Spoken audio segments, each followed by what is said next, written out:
Om Namo Bhagavate Vasudevaya.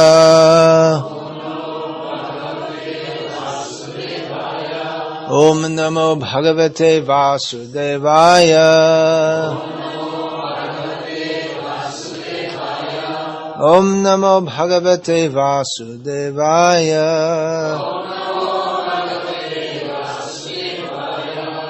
Sa evayang mayate dya yoga proktav puratanaha bhaktosi me sakha cheti rahasyang hiyatat uttamam. That very ancient science of the relationship with the Supreme is today told by me to you because you are my devotee as well as my friend and can therefore understand the transcendental mystery of this science. Purport. There are two classes of men, namely the devotee and the demon. The Lord selected Arjuna as the recipient of this great science, owing to his being a devotee of the Lord. But for the demon, it is not possible to understand this great mysterious science. There are a number of editions of this great book of knowledge. Some of them have commentaries by the devotees, and some of them have commentaries by the demons. Commentation by the devotees is real, whereas that of the demons is useless. Arjuna accepts Sri Krishna as the Supreme Personality of Godhead, and any commentary on the Gita following in the footsteps of Arjuna is real devotional service to the cause of this great science. The demoniac, however, do not accept Lord Krishna as he is. Instead, they concoct something about Krishna and mislead general readers from the path of Krishna's instructions. Here is a warning about such misleading paths. One should try to follow the disciplic succession from Arjuna and thus be benefited by this great science of Srimad Bhagavad-gita. Srila Prabhupada writes in this purport that there are a number of editions of this great book of knowledge of Bhagavad-gita. Many have been produced in the past, both by devotees and by non-devotees, as Prabhupada points out. Those by the devotees, they are very valuable for human society, and those by non-devotees are very detrimental to human society. So there have been many in the past, and we have Srila Prabhupada's Bhagavad-gita as it is, in which Srila Prabhupada, following the commentaries of the previous acharyas, especially Srila Prabhupada follows Srila Baladev Vidyabhushan in his commentary. And Prabhupada, with his own realizations of that expressed in English as according to the order of his spiritual master to present Krishna consciousness in English, has presented this Bhagavad-gita as it is, which is accepted, at least within ISKCON, as the definitive edition of Bhagavad-gita. And as Srila Prabhupada said, my books will be the law books for the next 10,000 years. So this Bhagavad-gita as it is should be read, studied, accepted, distributed for quite a long time yet. Although Harishari Prabhu, I remember he was suggesting that now, if you know Harishari Prabhu at all, he's very orthodox in his quoting of and he's quoting of Prabhupada. He's always quoting Prabhupada. His lectures, and even if you talk with him, he's always just saying, well, Prabhupada said this and Prabhupada, what he personally heard from Prabhupada. So I remember once in class in Vrindavan, this question came up, that, maybe the Bhagavad-gita as it is will need to be rewritten at some point in future because the English language is changing. And if you see Shakespeare's English, which was, 500 years ago, something like that, it's not understandable. If you see the original, it's not understandable. And if you go back even further to Chaucer's Canterbury Tales, that's the first, no, it's probably not the first, but one of the earliest extant English works that goes back, how long, any idea? 800 years? 900? It's quite a long way. Anyway, it's just, it's not understandable unless you learn that old English. I remember we wasted time in school going through that, but in modernized English, otherwise you can't understand it. So the English language is always changing. So Harishari Prabhu was suggesting that it will be necessary to rewrite Bhagavad-gita. This question came up, as it is, to write all of Prabhupada's books, as the language changes. Otherwise people won't be able to understand it. So, unless just like in, for learning the Quran, they teach people Quranic Arabic, which is, no one speaks that anymore. It's different from modern Arabic, but they learn that to read the Quran. And of course, some people, they learn Sanskrit to read the Shastras. But Sanskrit isn't a dead language and it isn't a changed language, so that's a little different. The same Sanskrit, more or less. There's talk of Vedic Sanskrit and later Sanskrit and this and that, but it's more or less the same language. As it was, as it is. So this question, I chose to speak on this verse today because a few weeks ago,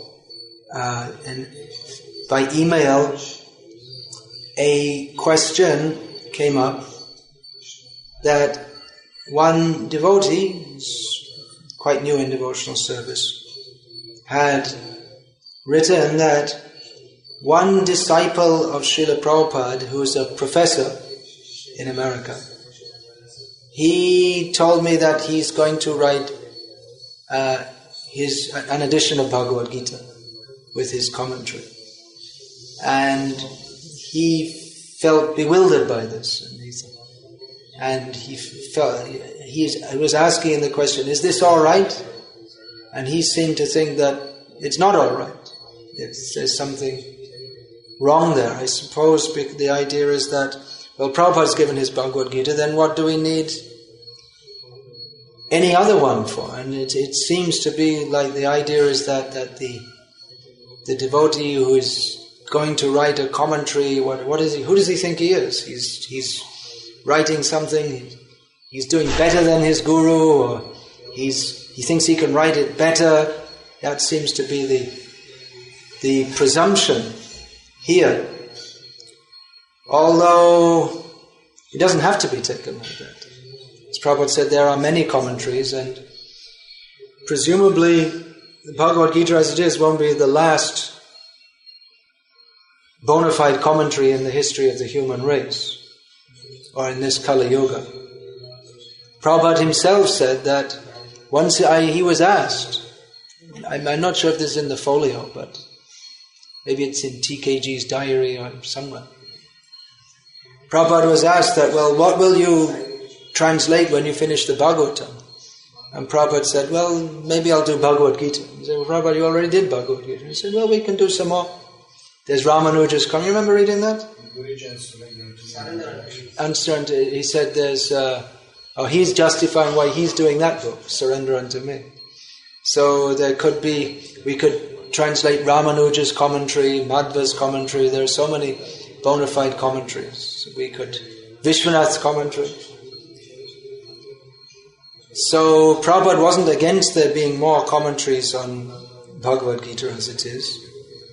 And he also said that my disciples will write purports on my purports. So it's not necessarily that, it could be that someone's thinking, now I'm going to write a better commentary than Prabhupada. I'm going to show everyone I'm better. There is actually someone who did that. One disciple of one of Prabhupada's godbrothers brought out an edition of Srimad Bhagavatam in English. And in the preface he wrote that, well, what is the need of another edition when there's already one very well-known one with very gorgeously, very nicely printed and this and that. And then he wrote why, because actually he didn't mention the name of Prabhupada. He was saying, actually, that commentary is not very good, and mine, this one's going to be better. Although he doesn't know English well enough to write it. I mean, his English is even from the point of view of the English language, his writing is terrible, and it's hardly understandable, and definitely his commentary is I mean, if you'd even want to look at such a person, anyone with such an attitude, so but his commentary certainly doesn't surpass Prabhupada, and has had no influence on the spiritual life of the world whatsoever. Jashamati Nanbrahma Prabhu told me he met him once, I think it was just last year, and he said to him directly that how can you say like that? How can you write like that? And he said, well, he told him directly, this is Vaishnava Aparad, which it is. So is our godbrother in America, the professor, is he a guru aparadhi? Maybe, if he's thinking that my edition of Bhagavad-gita will, after this comes out, everyone will throw away their copies of Bhagavad-gita as it is, and I will show I'm better. If he's thinking like that, then Chitragupta's got a lot of work to do. You know, Chitragupta, he writes all the sins, and then when you go to Yamaloka, then on the basis of that FIR, then you get your punishment from Yamaraj. However, I don't think we should presume that he's doing it like that. I mean, he's a disciple of Prabhupada. He's been around for more than 30 years. I never heard to date that he's a great Guru Aparadhi. I mean, I know, it's pretty sure who it is. There are hundreds of Prabhupada's disciples who are professors. It's Garuda Prabhu, presumably, who I haven't seen for, maybe 30 years or something. I don't think I ever spoke to him. But he's a disciple of Prabhupada who's been teaching in the university somewhere in Philadelphia or something for many years. So it's not necessarily that he's thinking that this is going to usurp that, but then there may be grounds for producing more editions of Bhagavad-gita. And actually there are already 6 editions of Bhagavad-gita by Prabhupada's disciples in English, and maybe in other languages, I don't know. And it's not that Prabhupada's Bhagavad-gita has become defunct or any such thing, but they all serve particular purposes which presumably they want to amplify the teachings of Bhagavad-gita as it is, or examine it from a different angle, or present it from a different angle. One of the editions is Bhagavad-gita for Children by Vishakha Devi, and she's got illustrations. I don't think you'd need that in India, because in India, by the culture, you can just start teaching children shlokas and they pick it up right away. And until recently, it wasn't uncommon that children could recite all the Gita and they could explain it. It wasn't such an uncommon thing. But in the West, to get anyone to take interest in Bhagavad-gita is not such an easy thing. So she made it. I didn't read it, but I saw it. It's with many illustrations and trying to attract the interest of children from a young age, giving them a basic idea of what Bhagavad-gita is about. So that's quite a good idea, isn't it? I mean, you can't expect the average child to pick up Bhagavad-gita as it is and start to understand it. So it's an introduction. I saw recently in Udupi, the temple president of our ISKCON, had the children's Bible. I remember reading a children's Bible also, with lots of nice paintings, and so I got to and it was written in story form, suitable for children. So I read that as a child. Maybe when I was 7 or 8 years old, I couldn't read the whole Bible as it in the King James Version or whatever, but the children's edition I could read. So that's one edition. Then another edition has been done by Kalakanta Prabhu, who in my days in Krishna consciousness before I came to India, was very kind to me, very wonderful devotee. So he made an edition of Bhagavad-gita in verse. And I read bits and pieces of that in Bhagavad-gita. I didn't read the whole thing, in poetry form. So, that you may say, well, what's the need? And you may say, well, what's the harm? Yeah, again, I'm sure he's not thinking this is going to replace Bhagavad-gita as it is. But for people who are inclined towards poetry, that's also something nice. Then you were mentioning that Surrender Unto Me, Burijan Prabhu, which many devotees have found that very helpful in helping them to understand the flow of ideas that are in Bhagavad-gita, because he describes in his introduction to that he was, for years, he was himself personally studying Bhagavad-gita and trying to understand how each verse follows one after the other, how each chapter, the sequence of ideas. So he's particularly presented in that in that book. So that's very helpful. Yeah, Shivram Maharaj wrote a book justifying Prabhupada's, but that's not exactly an edition of Bhagavad-gita, but it's, you could say it's an exegetical work of Bhagavad-gita as it is. On Bhagavad, that's also an excellent book for those who have the patience to read it. I mean, it's highly intellectual, the way it's presented. I thought it was wonderful. I read it and I wrote to Shivram Maharaj. I appreciate that. I wrote to Burijan Prabhu that I appreciated that book also. There's Surrender Unto Me. Then Bhanu Swami Maharaj has translated the Bhagavad-gita with the purports of Baladev Vidyabhushan Prabhu and Vishwanath Chakravarti Thakur.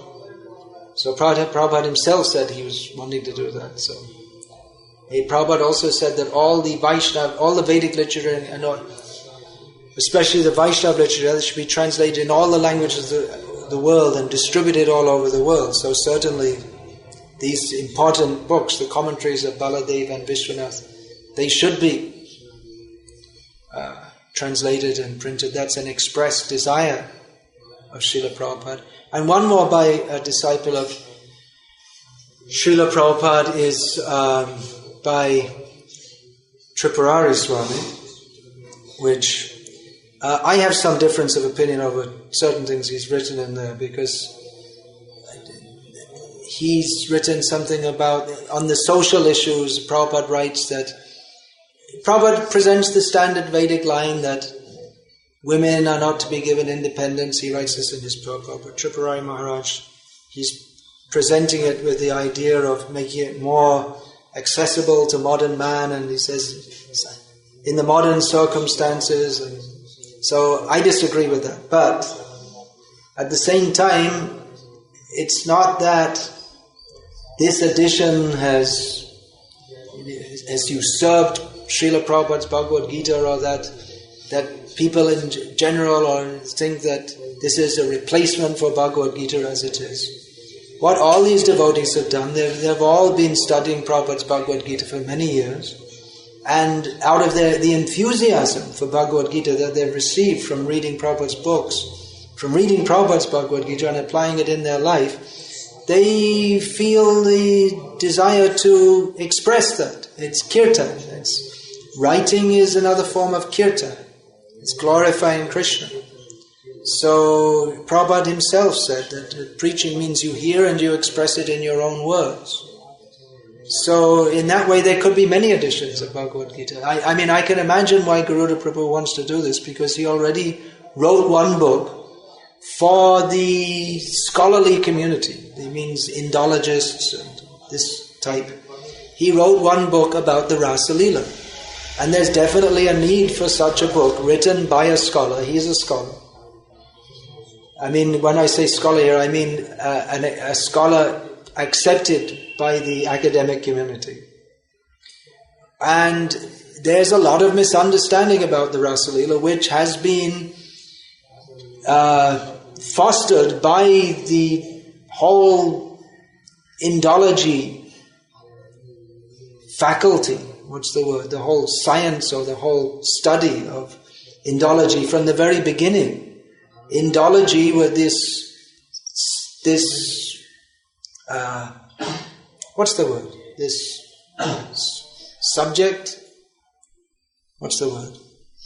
I just can't get the word right now. This subject was deliberately begun in England with for studying the Indology particularly means, it can mean the study of everything about India, but it particularly means the ancient culture and literature and Hinduism in India. So it was deliberately started with the aim of showing that it's all rubbish. That was why it was started. So from the beginning they've been very critical of Krishna's rasa. How can you worship Krishna as God when he's immoral? So there was an essay written in the 1930s by Professor Nishikant Sanyal, who was a disciple of Bhaktisiddhanta Saraswati Thakur, who Narayan Das Bhakti Sudhakar is his initiated name. He wrote an essay called, what is it? Divine Love and the Erotic Principle. I think that was the name. The Erotic Principle was the second half. So Srila Bhaktis, that was published in the Harmonist magazine, and Srila Bhaktisiddhanta Saraswati Thakur had that printed as a pamphlet, and he had it sent to universities and scholars in the West, because unalloyed love and the erotic principle, I think that's the name. He was Professor Nishikant Sanyal, in his incisive style, he's just cutting right through to the heart of the matter. He demonstrated how Krishna's intimate pastimes are not immoral. They are worshipable. So that was one attempt in the 1930s to address this issue. So Garuda Prabhu wrote a book on the Ras Leela, specifically written in scholarly language, to presumably to address the misconceptions which are still very much extant among professors of Indology. So I didn't read the book, so I can't comment exactly how I perceive it, but there's definitely a need for such books, and there's probably a need for an edition of Bhagavad-gita which specifically addresses the hang-ups or the misconceptions of the scholarly community.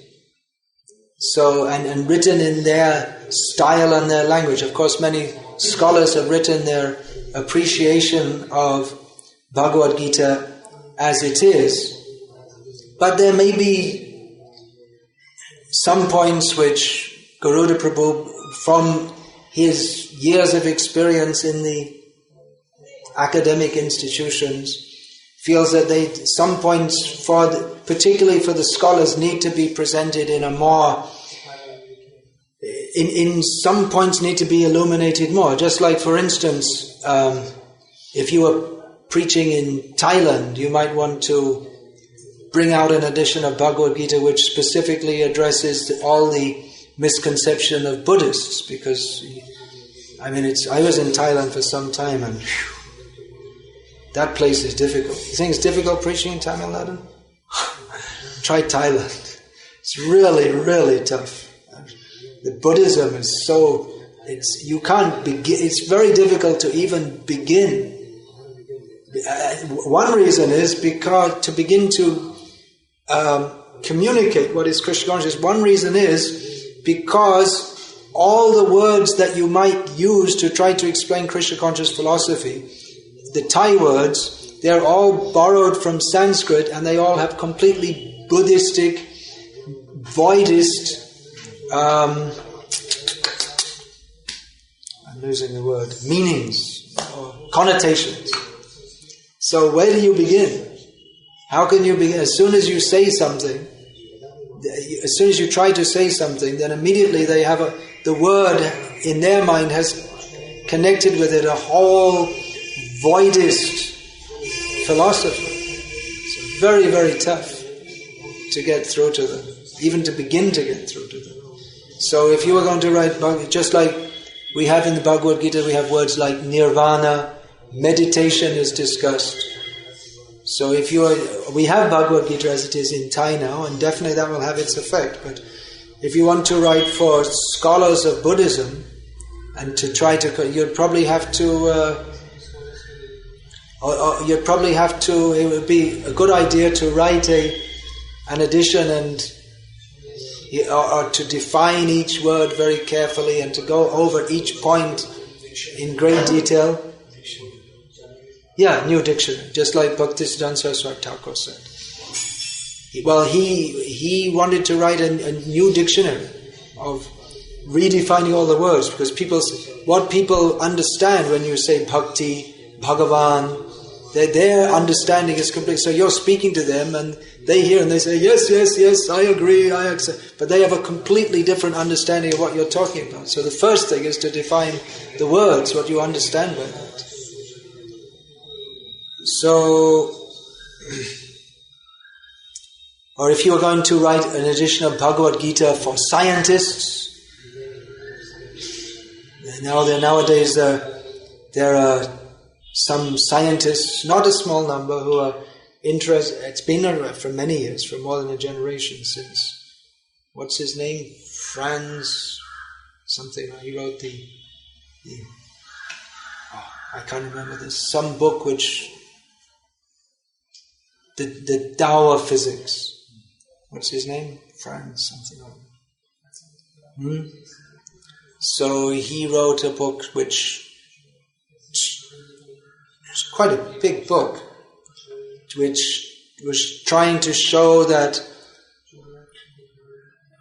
advancement or in modern physics, theories of modern physics, especially quantum theory, they fit with voidistic and Eastern philosophy, especially you're saying Tao.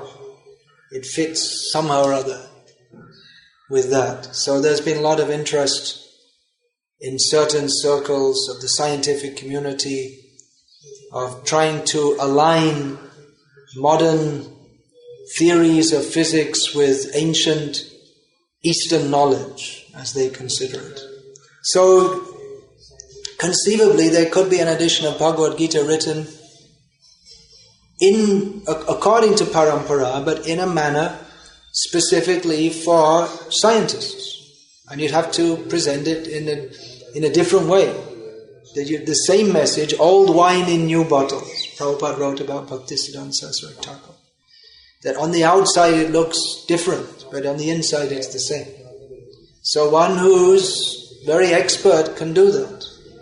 Now, like I said, I don't know whether Garuda Prabhu is expert enough, and I don't know if I'm even qualified enough to judge on that, because I'm not a scholar.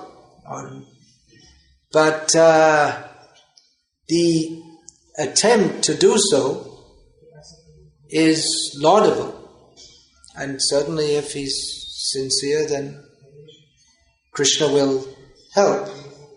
So certainly if the attempt is to outdo Prabhupada or try to present something better, then it should be rejected. But if it's within disciplic succession, presenting the message, then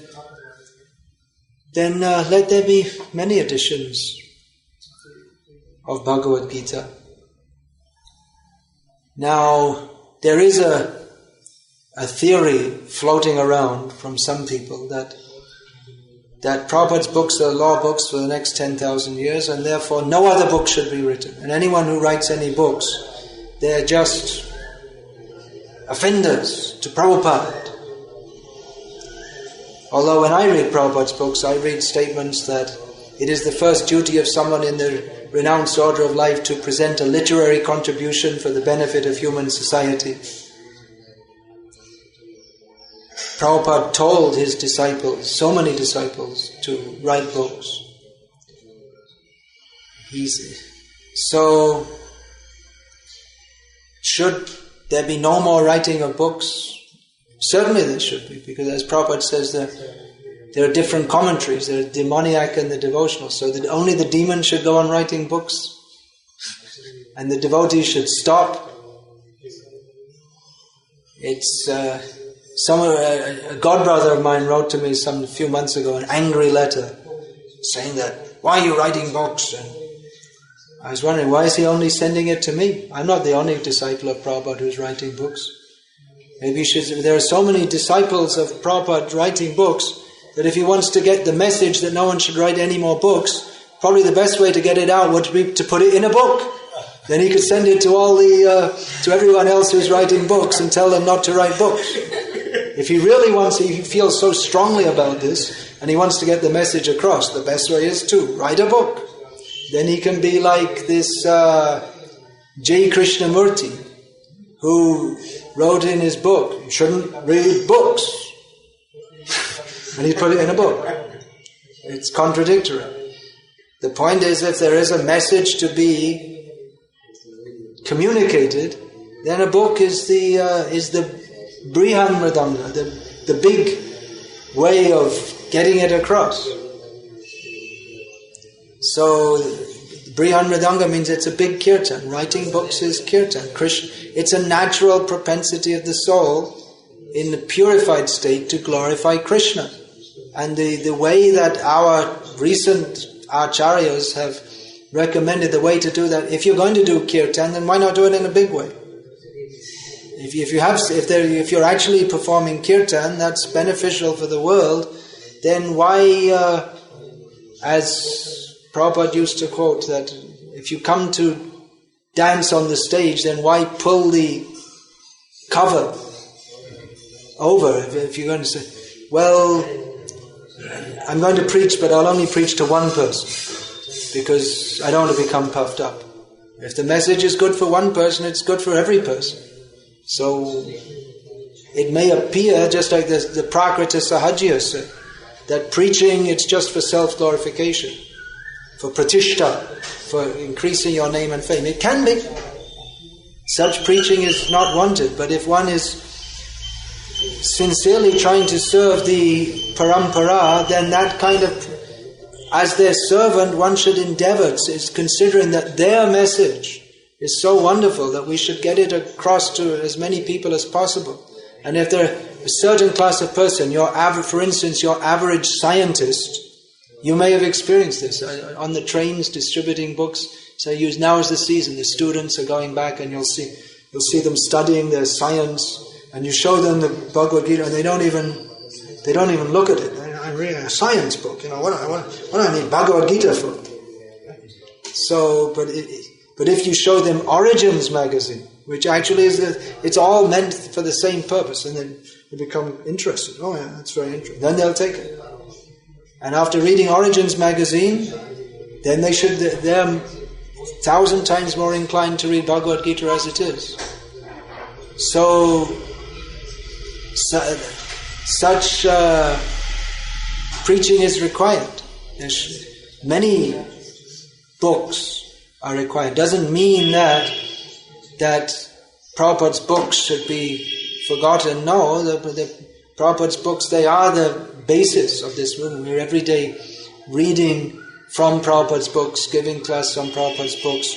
We're preaching from Prabhupada's books. We're living according to Prabhupada's books.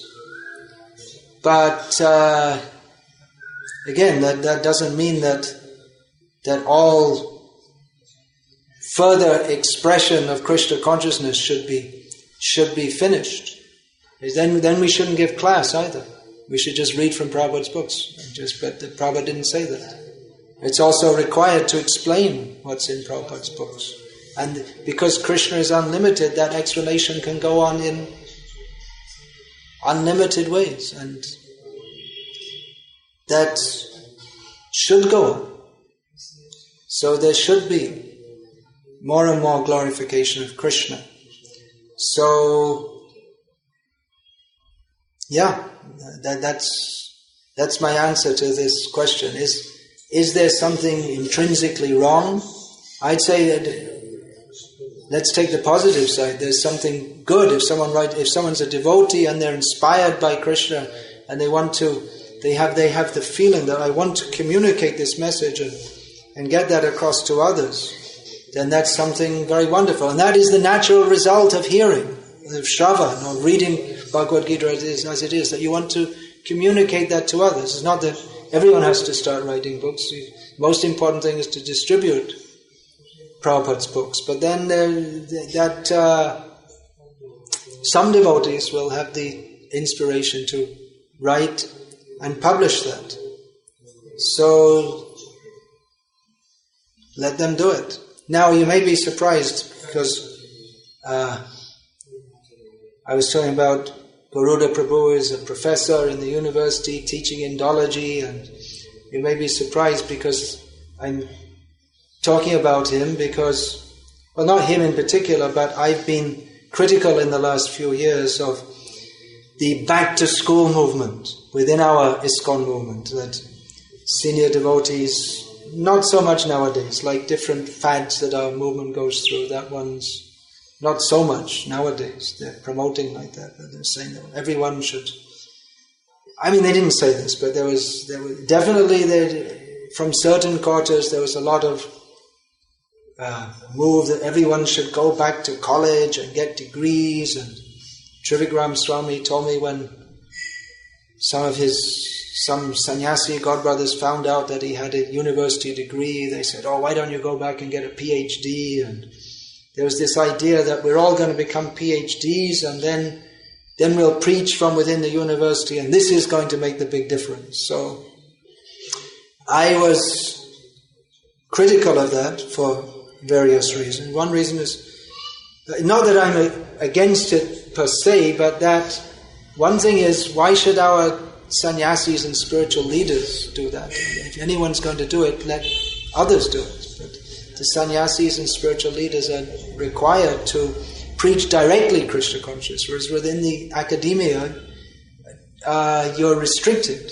by the very nature of academia. You can't present Krishna consciousness very directly. That's considered unscholarly according to the modern way of thinking.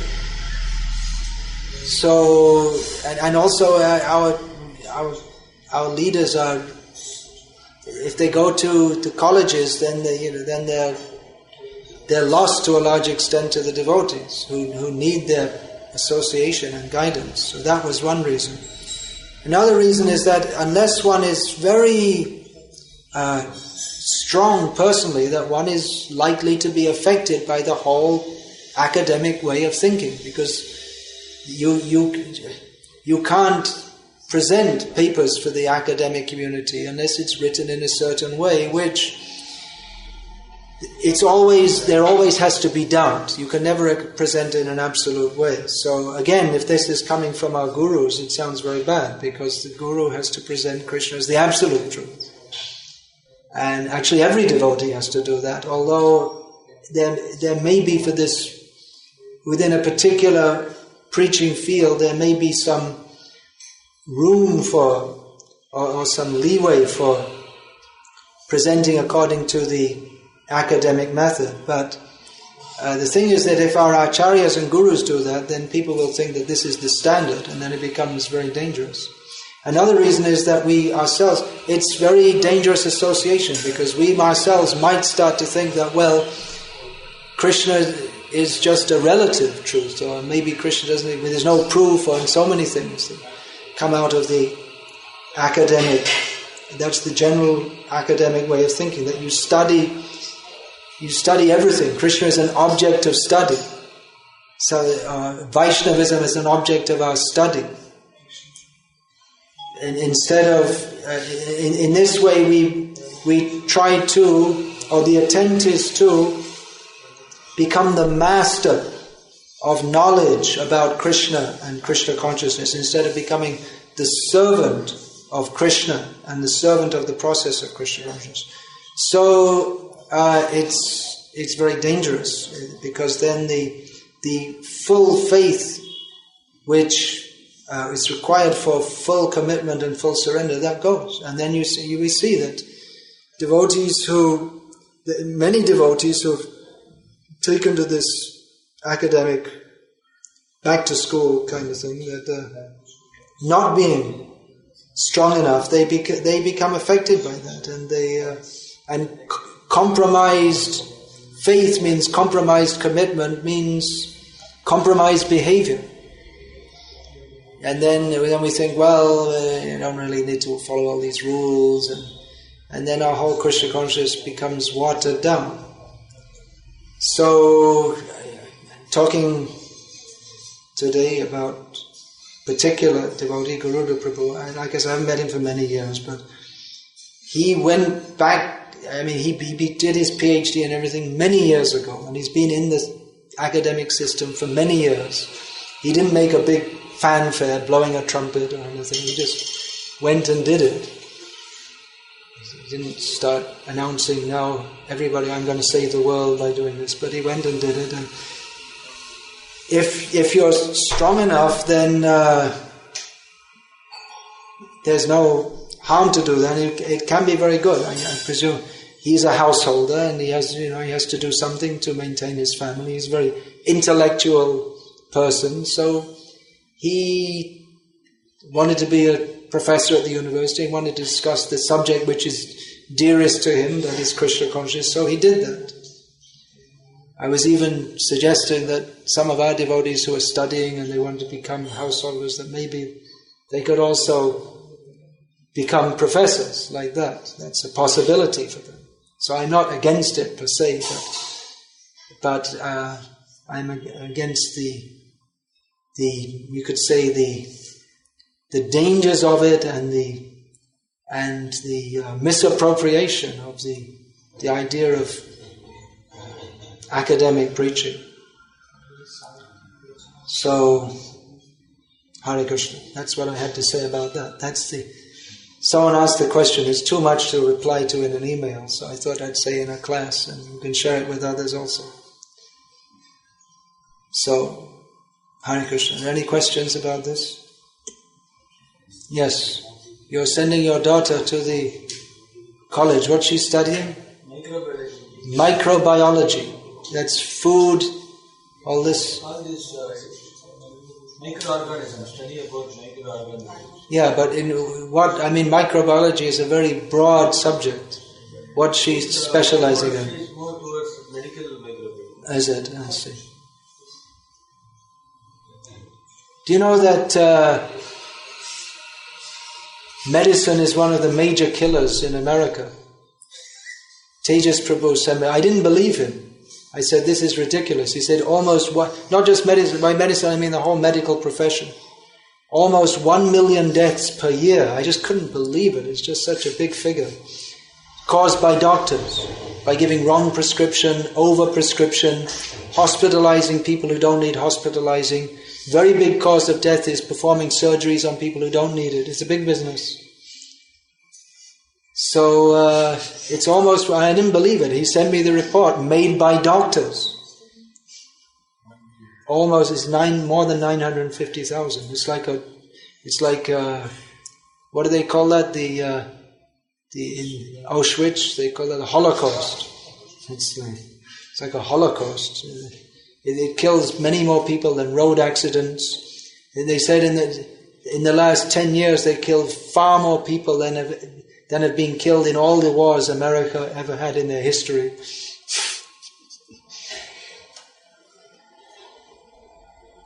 Or unnecessary hospitalization, then people pick up diseases in the hospitals. So, because the hospital's full of sick people. Right?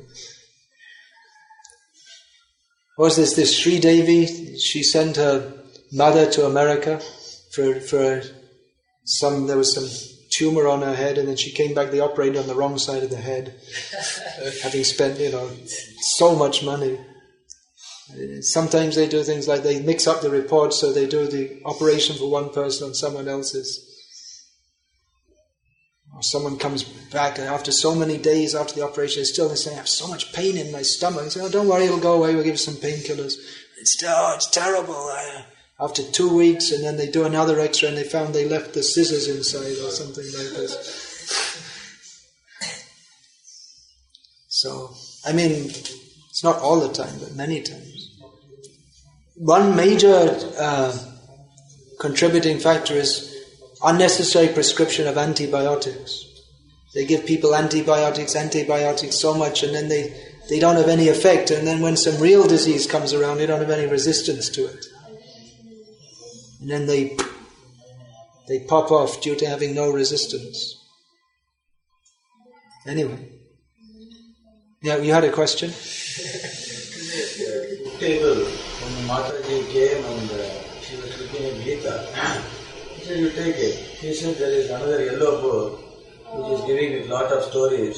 So when we teach them to children, they can understand better. But this is bona fide, this is from Srila Prabhupada. She said, I have one book of this, but I am looking for something which will be more towards the children. Yeah, there's a need for children's literature. So actually from 5th standard onwards from the school, is there anything that is reachable for the children? Do we have children's books? I'm not... yeah, we do actually. There's one devotee in Hyderabad produced so many books for children. Shama Sundar. Many, many books he's produced. On Gita Maharaj? Presumably, he's done just about everything else you could imagine. So I presume he did something on Gita also. You want to get some of those books from Shama Sundar? Yes, some question regarding what's the difference between Prabhupada books and his devotees' commentaries? What's the difference between Prabhupada's books and his devotees' commentaries? Well, if they're real bona fide commentaries, then intrinsically there's no difference. There may be in presentation, there may be. In focus, there may be, but in message, it has to be the same. If it's a real disciple's commentary. Old wine in new bottles. Prabhupada gave the example about his own Gurudev. Same message, but presented... Bhaktisiddhanta Saraswati Thakur presented his message, or the message of Krishna, in a manner suitable for that era and ethos. Highly scholarly style. And Prabhupada presented the same message in a manner which was wonderfully acceptable both to intellectuals and to ordinary people. Ordinary people means not people who read the tabloids, but now they have tabloids in India. You know what tabloid is? It means like Bombay Midday or something like this. It's got no real news. It's mostly sports and sex. That's all. And it's written for the comprehension of 7-year-olds and people with no more educational level than that. So they're meant for thoughtful people and people who are serious enough to apply their intelligence to understand it. But it's not so difficult that it can't be read by just anyone who has basic education in the English language. Who can read, in other words.